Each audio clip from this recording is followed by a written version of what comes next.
12 நாம 12 5 இருக்குது. 4 5 20 மீதி 3 இருக்குது.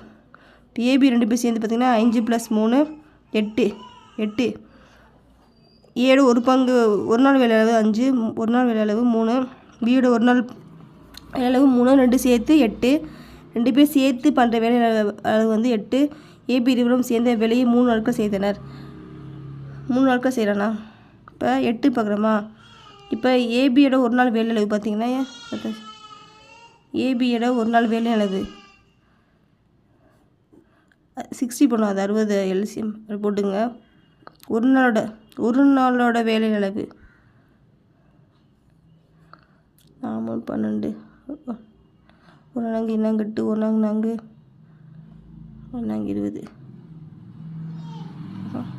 ஒரு நாளோட வேலை அளவு. ஏபி வந்து 3 நாட்களை வேலை செய்த பின் ஏபி வந்து இருவரும் சேர்ந்து வேலை 3 நாட்கள் செய்தனர். எவ்வளோ வேலை அளவு செய்கிறான்னு பார்க்கலாம்.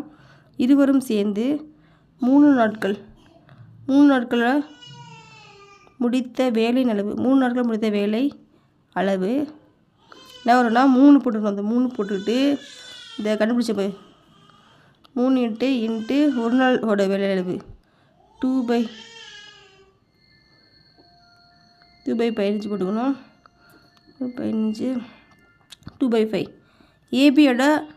ஏபியோட 3 நாட்களில் முடித்த வேலை அளவு 3 நாட்கள் முடித்த வேலை அளவு தான் 2/5. இது பங்கு. மீதி வேலை என்னென்னா இது மீதி வேலையை பி எத்தனை நாட்களில் முடிப்பார். பின்னு வந்து ஏ வந்து சென்று விட்டனால மைனஸ் பண்ணணும்.